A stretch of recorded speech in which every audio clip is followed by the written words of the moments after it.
Red Boots and Heels. I'm Boots. And I'm Heels. We are so glad you joined us because we have a really, it's pretty controversy subject going on here, and it has been since January 6th, but realistically, I think people need to take a real in-depth look at it. And is it controversial, or has the media and the propaganda machine made it controversial? That's the question that you need to ask yourself. Well, in my mind's eye, there is no question. The media has done a real good job, a smear campaign of everything that happened on January 6th. Now, we're not going to profess that we know 100% everything, the details, but what we did do, not only for ourselves, but also for you out there, our audience, we went to one that we could get to, which was none other than Richard Barnett. You might remember, aka Big O, if you will. You may remember Richard in this picture that is obviously famous around the world. I'll show you that picture now.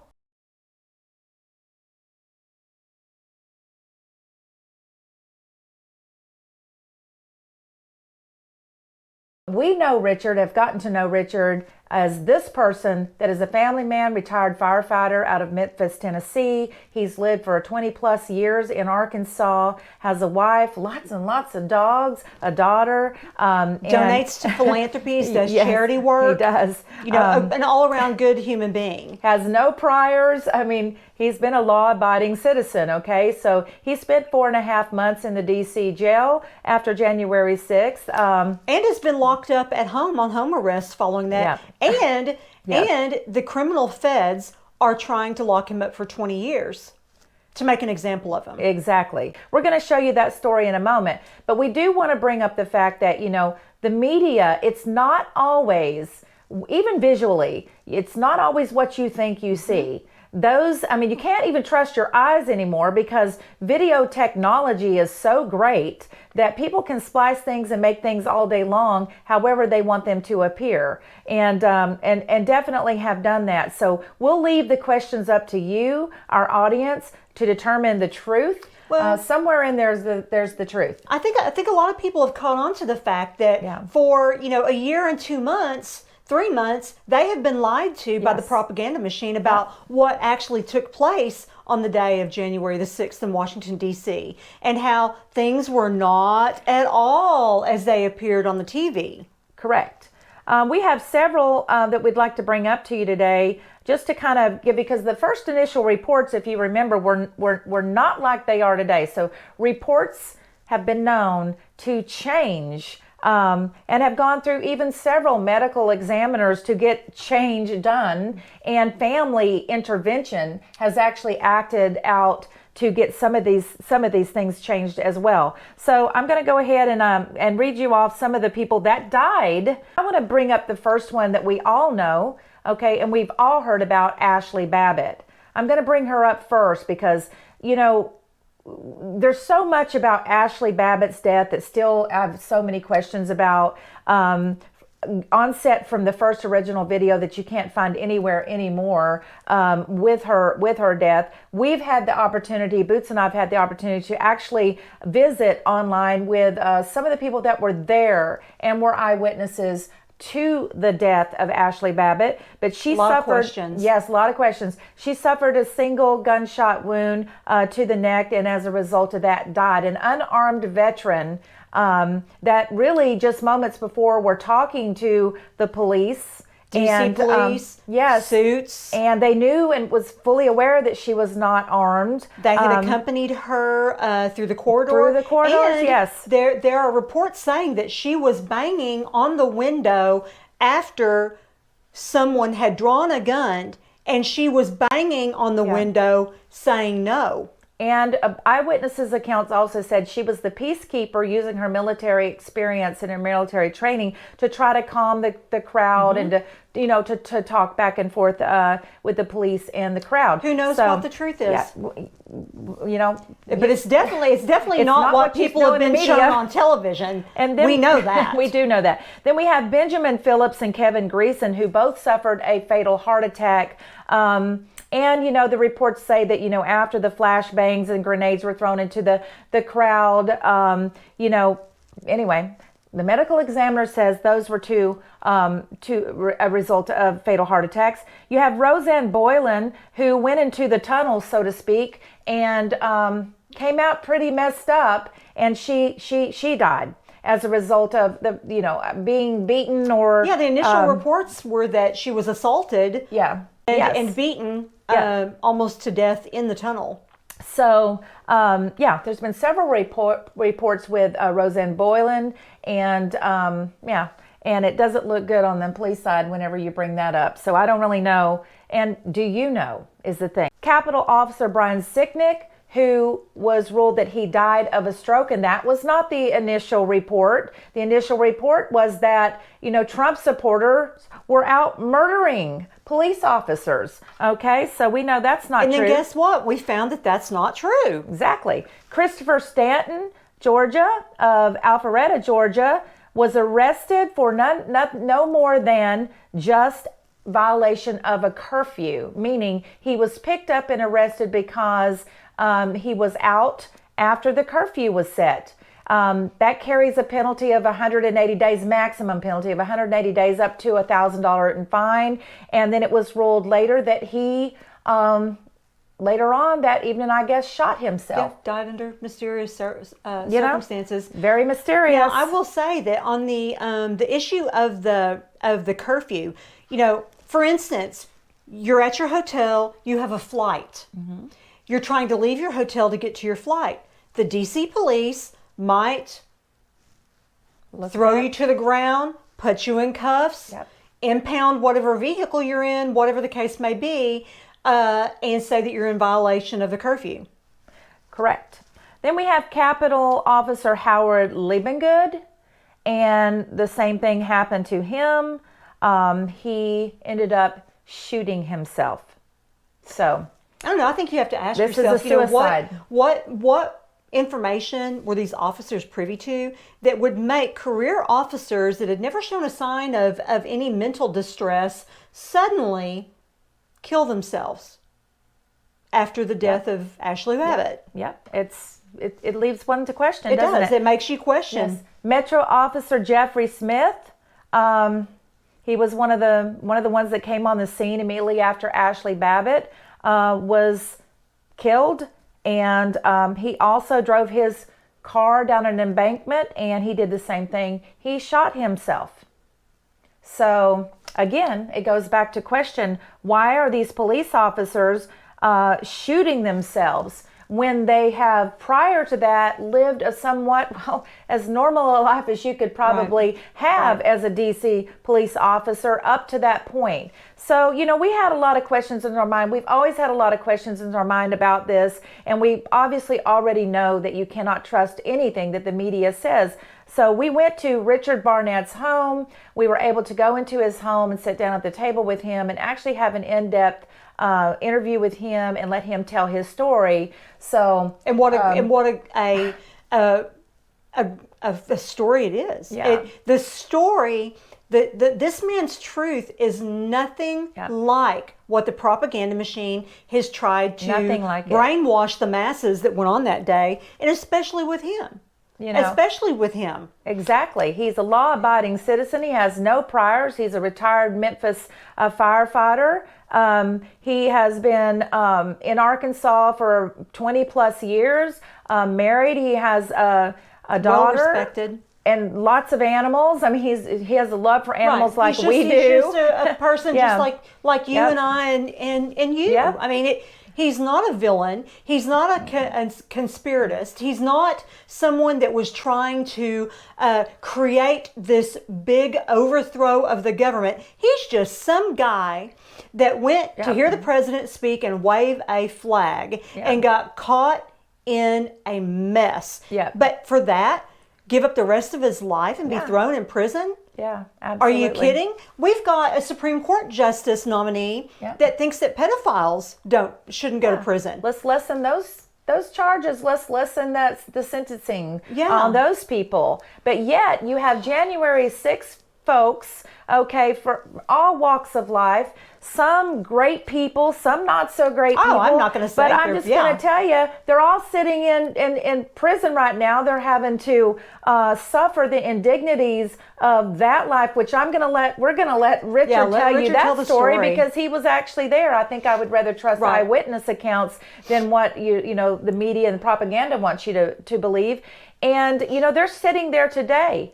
And it's there's no justice.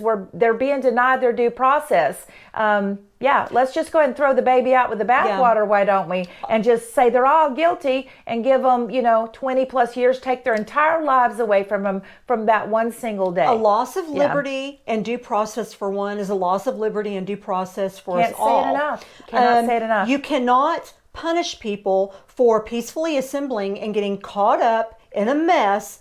A lot of these people thought, okay, we got pushed into the building, a simple trespassing fine. Many have had that before for airing their grievances and not been locked up for 20 years. Yeah, there's many that never even made it into the Capitol that are arrested and sitting in that jail right now, a year and some odd months later. An older gentleman that's a preacher that was out on the steps waving a flag, still in lockup in the DC jail. We're glad to bring you this story, and we would really like your comments. We would really like you to engage with us on this. What we'd really like is for you patriots out there and for you Republicans out there to stand up and say something. Right. Do not let this happen, because this is the beginnings, really, of the loss of freedom for everyone, that they could even do this and go against the due process like they're doing. They're making up their laws as they go, and that's just we cannot have that. We cannot allow that.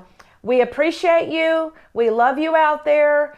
We hope you stand strong. We hope you lift your voice. Hope you are hit in the heart like we have been with understanding these folks' stories. Absolutely. So we'll go ahead and take a watch. Yeah, take a watch.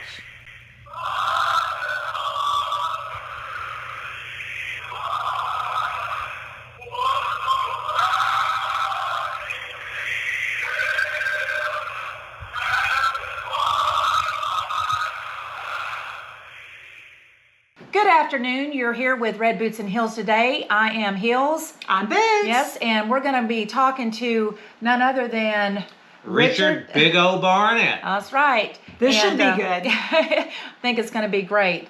We're actually sitting here with Richard and getting a more personalized idea of his story, and also just kind of reflect for a few moments on, how he's feeling today since he has been released and he was able to come back home. But there's still a lot of J6ers that are sitting in a DC literally prison right now that is getting the same kind of terrible treatment that Richard encountered. And we as a community, we as Americans are not doing enough to stand up for those people. And so we decided that we might need to come and have a personal, in-depth conversation with Big O so that he could kind of enlighten us on a few things. So right now I'm just going to kind of let him tell his story, talk to us a little bit about what in the world can we do to get the word out there that right just a few miles from the White House that people are being imprisoned for nothing other. They are political prisoners and waiting on justice to really happen. And the real justice would be that they wouldn't be serving time right now when they haven't even been through a court system yet to even determine their guilt or innocence. So I just want to kind of turn it over, and Richard, just say whatever you want to say. I thank these girls so much for having me because I want people to know who I am, okay? There's a lot out there about me, about this guy that did this and did that.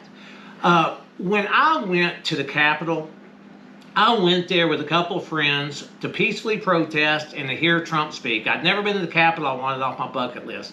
There were no pre-plans for any kind of violence. I'm not a violent guy. I've done Back to Blues rallies right here in Northwest Arkansas. I've done Second Amendment rights rally. That's our right. You know what I mean? I've done auctions to buy body cams for local police departments. I've been a pillar in my community. Hard-working, self-employed guy. That's who I am. I'm just your average Joe American that loves my country. So I'm going to tell you a little bit of the prelude to me ending up at the Capitol so you'll understand what really happened that day. We went and listened to everybody speak over at the Washington Monument. Had a good time, met a lot of great people. It was just wonderful. Flag waving, all the stuff you would expect to be at a Trump rally. Towards the end, Trump announced, hey, let's all walk down to the Capitol. And I didn't know this at the time, but they already had a rented space down there too, off to the side of the Capitol. As we walked down Pennsylvania Boulevard, I was shaking hands with all the cops. I'm a retired firefighter out of Memphis. I have police in my family. Like I said, all the law enforcement in this area knows me and respects me. I'm a patriot. So I'm walking along down the street. I'm walking with this lady that's in a wheelchair, getting pushed by our nurse. We're joking around and having a good time. Every time I came to the intersection, I shook hands with the police. I thanked them for being there. I mean, you don't know what's going to happen in the future, but you know your past and your present, who you are.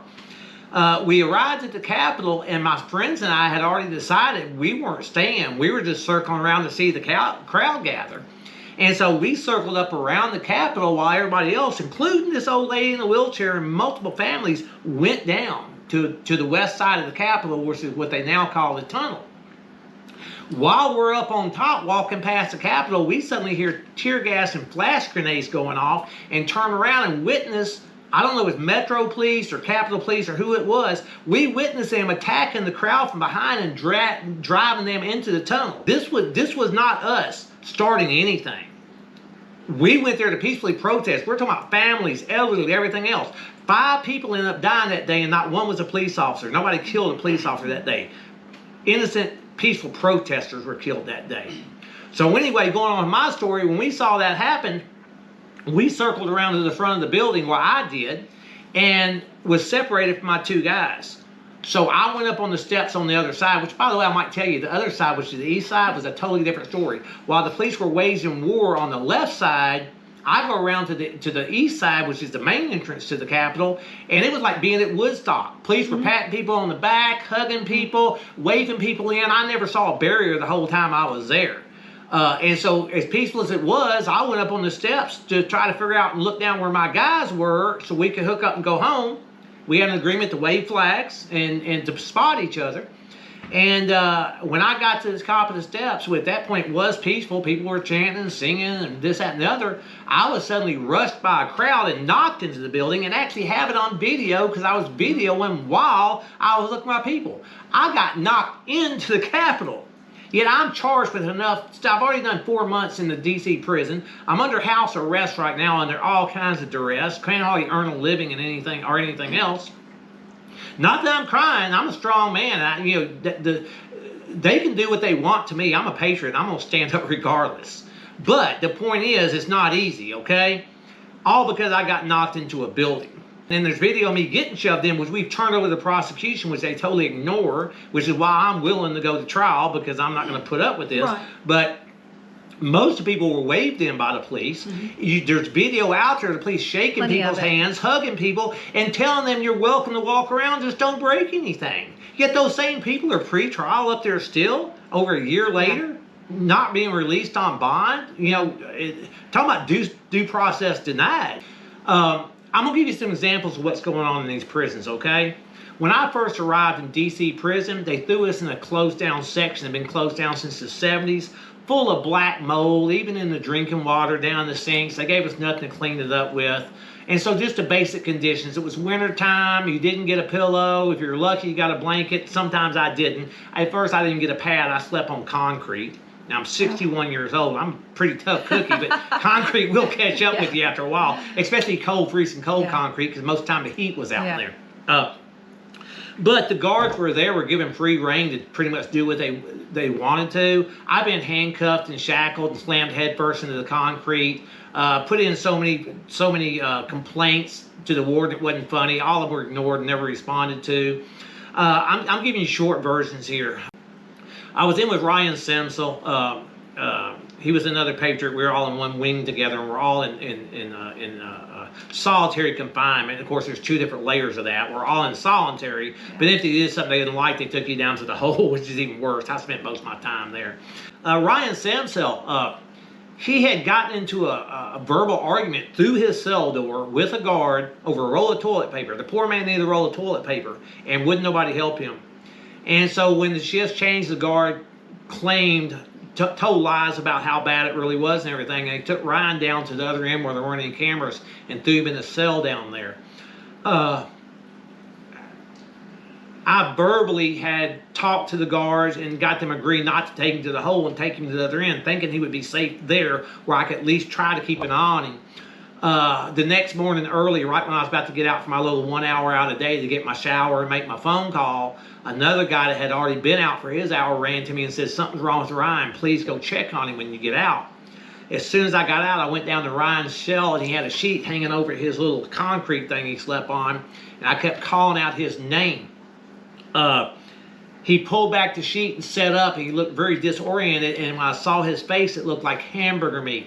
They had come in the middle of the night and zip tied his hands behind his back, and 2 or 3 of the guards beat him so bad he lost sight in one eye and will have seizures the rest of his life. They also broke his nose, broke his jaw. It was bad. I'd never seen anything like it before. I've never been in prison before either, so you're getting a lot of shock factor seeing all this.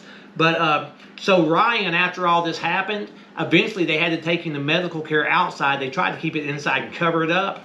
And even though it's out there now and his lawyers are handling it, to this day they still deny it happened, even though we all saw it happen. That's how bad it is in there.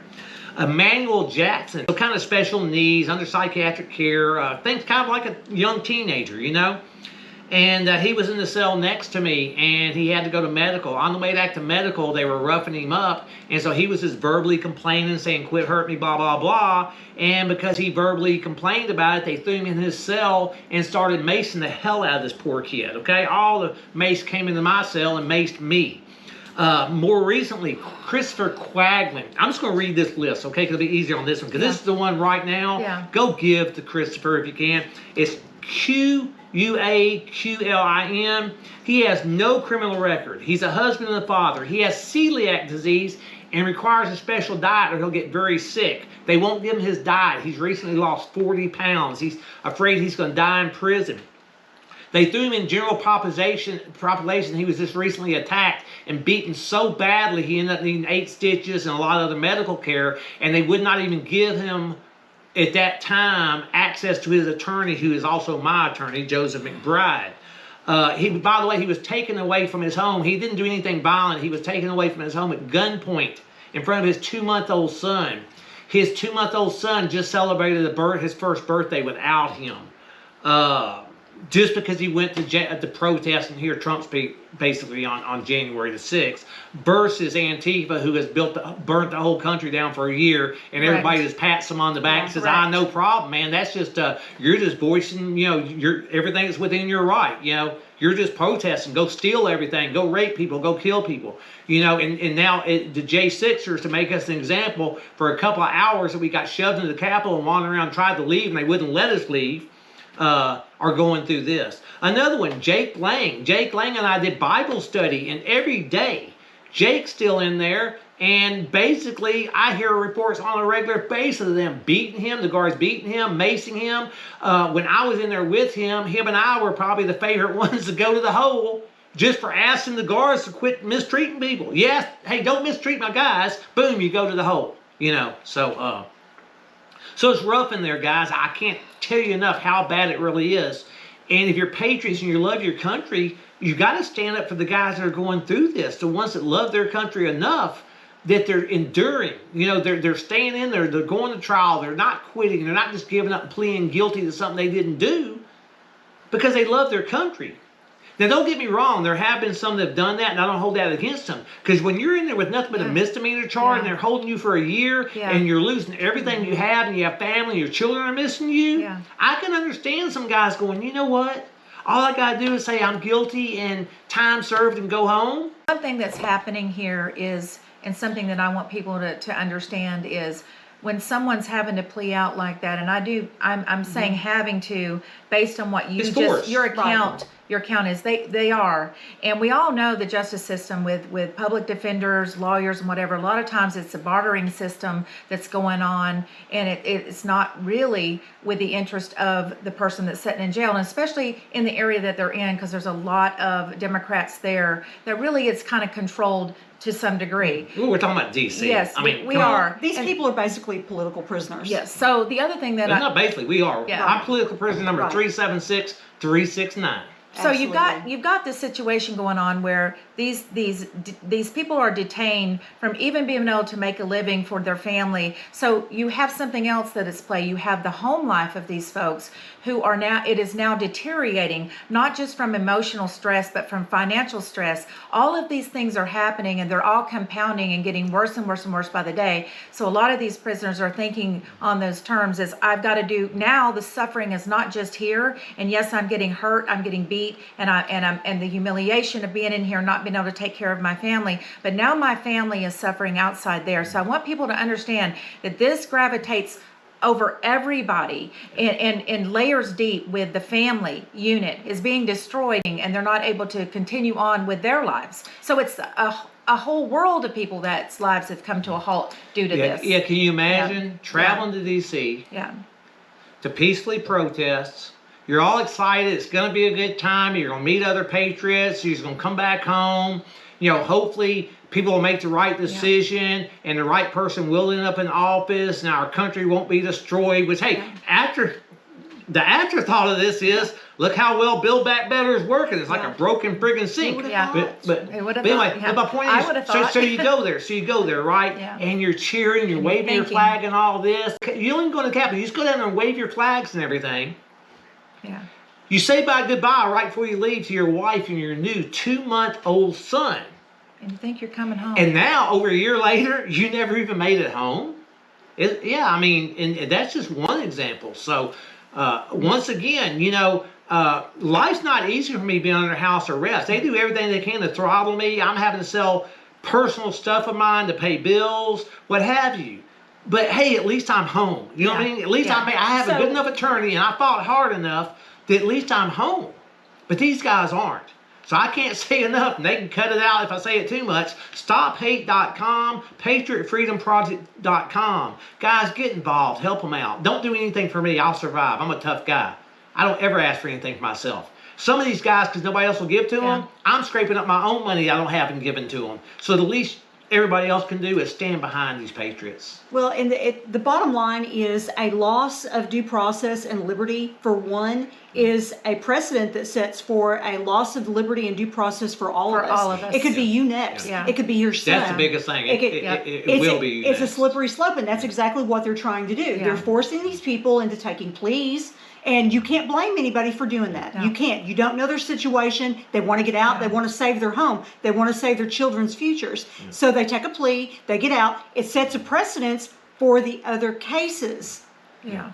And just to give you an example of how bad it can be, a lot of these guys that are taking pleas is because they've been there so long, they've already served time or what have you, and they've got to get back to their families. I do understand that. But I want to give you another example. I'm going to give you an example of myself, okay? I've already... for getting pushed into the Capitol. They wouldn't let me back out. I tried to leave. Once I got pushed in, they wouldn't let me back out. And I got a split video showing somebody on the inside looking up at the guard station, and somebody had to push that button because that's a magnetic door, 20,000 pounds. It didn't magically open because somebody pushed me. Think about this, folks. I've got a split video showing the inside. I didn't know this at the time because I'm just in the middle of whatever's happening. But I now have a split video of me getting shoved in my video, matched with another video on the inside somebody's filming of an officer and somebody dressed in a MAGA hat looking up at the guard booth, and suddenly the door is and pointing at the door, and suddenly they magically open. Yeah. I go flopping in because I'm trying to keep other people from getting trampled because of my firefighter training, so I end up getting trampled. By the time I got up and dragged into the crowd, they wouldn't let me back out. I didn't want to be in there. I mean, I had no business in there. But once they wouldn't let me back out, I'm not going to lie to you, I went looking for a bathroom. The rest is history. So AP photographers came in and said, hey, can we take a picture of you and sit down, whatever? I wasn't thinking about anything. Now think about that. You had photographers in there. Yeah, what were they doing? Thinking the same thing What were they doing there? The same thing. I mean, I often wondered, how did that picture of you sitting at the desk get out so quickly? It was very fast. It was like flash on the news, there it was. Exactly. So, but anyway, I didn't finish my point. Yeah. My point is, for my role in it, non-violent role, got video of me getting shoved into the building, the whole 9 yards. For my role, I've already done 4 months in D.C. I'm under house arrest until September, unless it gets continued. In September, I go to trial where they're trying to put me away for 20 years, which is basically the rest of my life. yeah. I can't even imagine what it must feel like. It's mind-boggling Yeah. that this is even America to me. It's just mind-boggling. Okay. This is not our Yeah. country. It's not our And country. in the meantime, what little bit of time I do have to try to stand up and fight and deal with all the information, the discovery on my trial, they still won't release all the film. They still won't release all the video for me to protect myself. Why is that? Why? Good question.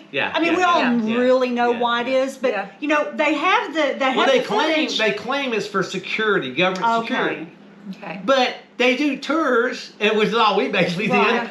It's so crazy. Some of the film out there, you'll see the officers walk up to people and say, "Hey, you're welcome to be here. Walk around, whatever. Just don't break anything." Right. Yeah. I mean, and then these same guys they told it to on film are some of the ones that are still in prison over a year Right. later. It's Pre-trial. Yeah. It's actually people should be terrified by this. yeah. They really They should should be be. terrified. You should be applying this But you know what? to your own natural life, that this Yeah. is the America that it's starting to become, and it's really up to us to pay attention and listen to people like Richard, who has suffered through this and is still suffering through this, so that you know just how bad it can be. Understand that it still is mind-boggling to me as it is to you, only I'm having to live it. Yeah. And Every day. unfortunately, I'm not having to live it like these other guys, though. You know? At least I'm home. At least I can see my wife. I can't function very well, but at least I'm not waking up in a 6x6 cell, sometimes with no mattress or no blanket, horrible food, mold on the walls, hearing other guys cry out in pain because they've been beat, whatever the case may be.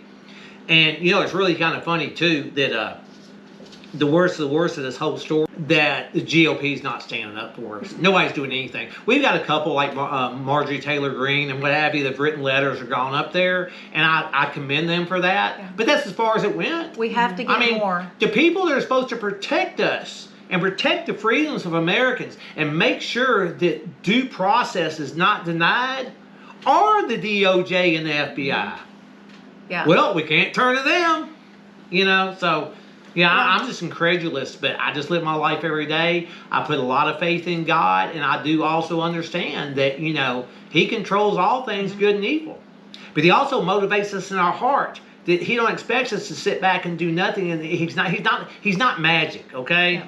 Yeah. He's not magic. He expects people to step up within your spirit, within your beliefs, and help out and protect others that are His sons and daughters. And we've got some now, and they're up there in D.C. prison, in prison spread all over the United States. So once again, I can't say it enough. That's the reason I took on this interview. It might be not the reason they asked me to take on the interview, but I took on this interview to repeat over and over again. StopHate.com, PatriotFreedomProject.com. Richard, I want to ask you about your beard. Little birdie told me something about your beard. I know that we visited once before, but I want to talk to you about your beard. How you like that? It's not a beard. It's a goatee. Okay, it's a goatee. My bad. Okay. Basically, this has been going for a while. This has been being grown since I was in prison. When we were in there, I don't know what the situation is now. I've been out a while, and some things have changed, some things haven't. I'm sure nothing's changed too much for the good. But they wouldn't give us any kind of hygiene we couldn't cut our hair, we couldn't clip our nails, we couldn't shave, they wouldn't give us razors, which any other prison will, and I think the other parts of the prison were getting it, disposable razors, whatever you needed. We did get out, most of the time every day for a shower, and that was about the extent of it. And so at the time, I had some money in commissary, and they sold this stuff that will melt your hair off.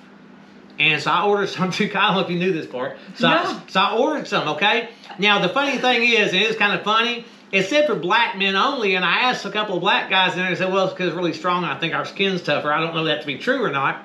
And so I tried it on my head and my beard and everything, keeping it away from my mouth. And sure enough, it melted the hair off. It took all my skin with it. So it was a pretty miserable 2 weeks in prison. On top of everything else I'm going through, now I burnt my skin off, okay? And so, but over a slow period of time, I learned how to use this stuff a little bit, not put as much on and get it off a little bit quicker and all that. And I fashioned myself a goatee because I don't know where I was going to put it around my mouth. And so once I got out of prison, I said, okay, great, I can shave. But the more I looked in the mirror, I thought, you know what? The rest of my guys are still in there. I'm not going to shave until everybody is free. Now, here's the situation I put myself in. The justice system, as far as I'm concerned, is not just. So there's no way that I can know if everybody's going to be free, right? Yeah. Right. So I could very easily turn into Rumpelstiltskin and actually step on my beard as I try to walk. I feel like there has to be a disclaimer. When Mr. Barnett says, my guys, he's not talking about any preconceived conspiracy. No, these they became my guys in prison. A brotherhood of people going through the same suffering, the same loss of Bible liberty. studying, praying. Right. That is what we are talking about. Thank you for making that point. You're trying to say that you were involved with other people and that this was all planned, what have you. You know, there's hundreds, if not thousands, of cameras throughout the Capitol. You know, they already know that that wasn't the case. So, but they want that to be the case so that they can pin more and more and more charges. When I looked at your charges, I seen charges this long, even some silly stuff like sitting at a certain desk was on there. How can that even be a charge? It was crazy to me that they were able to list all these things. Here you are, you're in the Capitol, you're actually helping people, you're talking to officers, the press is there, and yes, you go into a certain office, and yes, you make a statement, and that's what you're so famous for. It is the people's Capitol. It is theirs, and literally on the flip side, some people were welcomed in, okay, from what I've seen. So, you know. Yeah, actually, when I approached the Capitol, they're talking about all these barricades, and maybe there was some on the other side. I was one of the first ones there, to my knowledge, the first group going up there. I think a small group went earlier before Trump was stopped. But when I walked up, I didn't see one barricade. Yeah. Nobody did. The old lady in the wheelchair didn't see a barricade. Yeah. The families didn't see a barricade. We just walked up and you're not seeing their stories on national television saying that, you know, they weren't there. You're not seeing that. And you want to know why you're not seeing this story and you're not hearing those stories from those eyewitnesses is because it doesn't fit the narrative. And honestly, shouldn't that be actually more of an important story to me than anything else? Is all these eyewitnesses that say the same thing and none of their stories are being heard. That's why we're here today, actually. You know, basically, what's scary about the future of this is they're trying to set a precedent of people being afraid to utilize their God-given rights, to peacefully assemble, to air their grievances. What they're trying to say is anyone in the future who comes together, you come together to sing the anthem in a national park, you may have created some sort of conspiracy to overthrow the government. That's what they're trying to say. Yeah. And if they do that with this group of people, it's going to be done repeatedly throughout the future until you have no right. You have no right to say and speak your truth because they're going to throw you in the pen if you do. And what this is very simple. They want to make an example of us to make everybody else fearful. Yes. We're not to fear our government. The government should fear us. And I don't mean that in a bad way. I wish I had a pocket constitution with me. You read that constitution, and we the people rule this nation. Yeah. They're supposed to be our servants, but over a long period of time, we've been distracted, and a lot of it's our own fault. We let that get away from us. If you haven't read the Constitution yet, get a copy of it and read it, and understand what our country is really built on. I mean, even CNN and everybody else right now screaming, we're a democracy, we're a democracy. We're not a democracy, we're a republic of democratic states. So I mean, we have to understand who we are before we can be who we need to be. Absolutely. Imagine the morale And even to this day, the morale, you've got guys that are going to be stronger than other guys, and guys like me, they're going to reach out and help other guys and make sure that you're not going through too much psychological distress. Don't get me wrong, I go through it, but some people handle it better than others. But another guy approached me and said, Richard, we got to do something for morale. What about singing the national anthem every night? I said, well, we'll do that. And he goes, well, why don't you start it? Because he's got a really big mouth. He goes, why don't you start it? And so I did. I started every night. I would start singing the national anthem at a certain time. And this was back, I've been out for a while. I got out after 4 months and was arrested and turned myself in January the 9th or something. I wasn't arrested. I turned myself in January the 9th. That's a whole nother story. But, and now here we go to another January 9th, and now we're in the February, March, and almost into April. I started every night, I sung the national anthem, and everybody would join in. And there's guys coming and going, more people coming in every day, and pretty soon we had this whole place just rocking the national anthem every night. I want you guys to know that to this day today, and it'll be 9 o'clock Eastern Standard Time if you want to sing along with them, they have not missed a night of singing the national anthem every night. It upsets me a little bit talking about it. But it's ongoing, and I think they have to hold on to that. These people are holding on to the America that they left the day January 6th, and when they were arrested. And I'm not going to lie to you, most of them feel abandoned. They're not getting letters. They're not getting people putting money into their kids' and goes. They're not getting anybody from the outside that they feel like gives a shit about them. People, please. So, please. I'm getting teary-eyed about it. I hope they're not. Please help these people. They're not. These men have been held all this time, and they haven't given up on the idea. They're just guys that love their country. They still love their country. And they're still trying to stand and be brave, loving their country. And that gets to me. A lot of these guys, I need to point this out for you military out there. A lot of these guys are military veterans. Some of them are Purple Heart. Oh my gosh. There's one guy, I didn't write his name down, I wish I had. He's a Purple Heart recipient. He went up there. Somehow he did up inside. I don't know if he got shoved in, if they waved him or what. He was in a very short period of time. And while he was in there, you know what he was doing? He was calming people down and picking up trash. It's recorded. The man was a Purple Heart. He was in there and talking to the cops, and you're welcome to be here. He's picking up trash where people didn't drop a paper cup or whatever. And in and out, I think, under 5 minutes. And then they came and raided his home. And at gunpoint, a Purple Heart recipient. Guys, this didn't happen magically. This, you can call me what you want to call me a conspiracy theorist, but we're finding a lot of conspiracies are coming through. This was intentional. This was a setup. The National Guard was asked not to show up. There was no crowd control when they knew they had 1 million people there. The mayor of D.C. had all her maintenance people go around and remove all the porta potties. So during that whole day, and that's why I was looking for a restroom in there. During that whole day, nobody had a place to go to the restroom. Republicans need to stand up for what's happening. Okay, just a few miles from our White House. They need to stand up for people like Richard and the rest of the detainees there, January 6ers, if you will.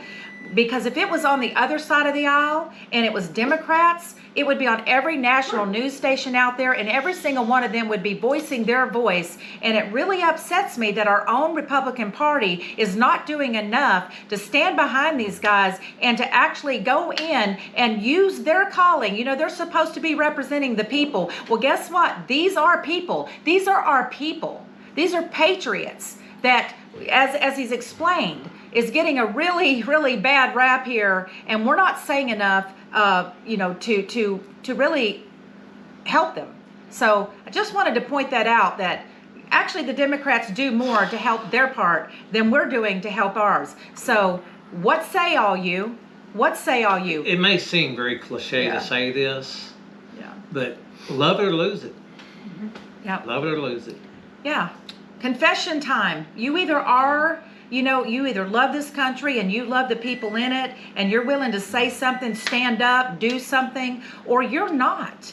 People, I'm telling you, complacency right now is the death to America. Being okay with what's happening is the death to America as we know it, the free world that we know it. I know that some people get fearful or whatever, but I want to point something out to you. I'm just an average, everyday guy. Anything I say can and will be used against me in a court of law. I haven't been to trial yet. They're trying to put me away for 20 years, but I'm still willing to sit here and talk to my fellow countrymen. I'll take that chance, you know?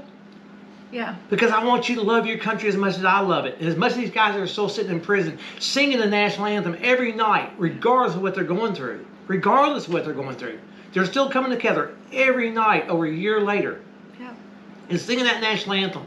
And missing their families, and missing their children, and missing birthdays, and bills not getting paid, you know? So this is my personal big O. This is my plea to you, is reach out and help these guys. You don't have to do anything for me. I'm fine. I'll always survive. That's what I do. Well, do you have any last thoughts? You know, I mean, there's too much that I could say.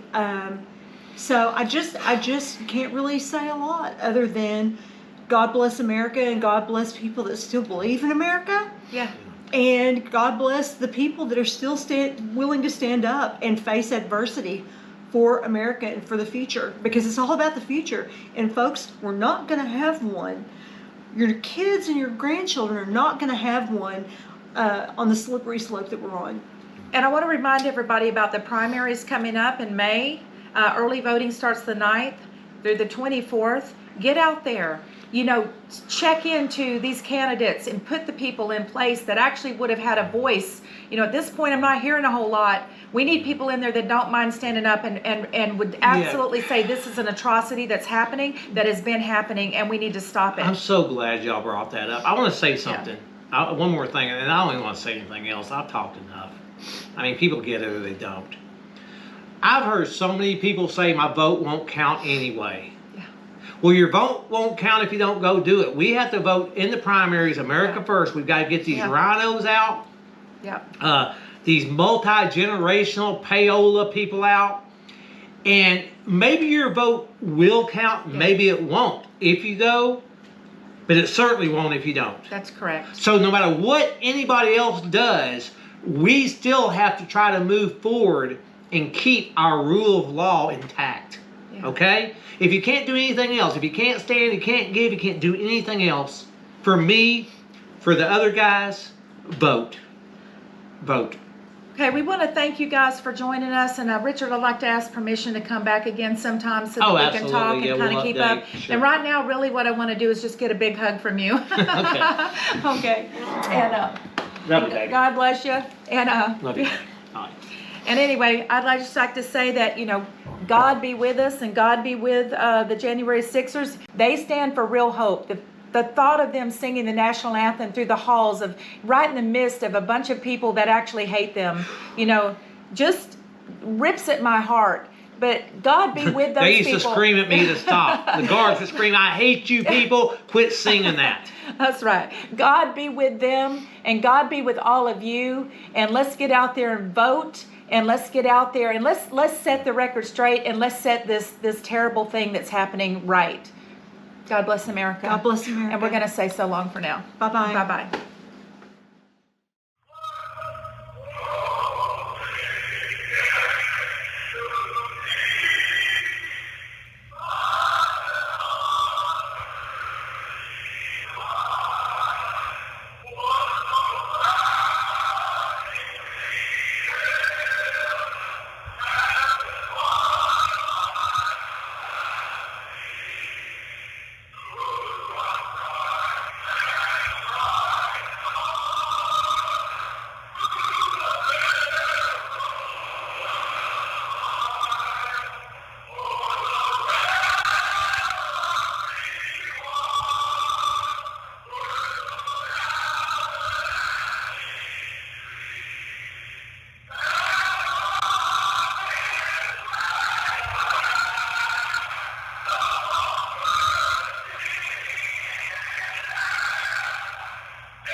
Wow. Well, that ought to get your your heart pumping, and that ought to get your emotions flowing. This man, I can tell you, I'm a pretty good judge of character. Yeah. And as abrasive as he may seem, this man has a good heart. He's a good human being. He is. He's a gentleman. He's a patriotic American.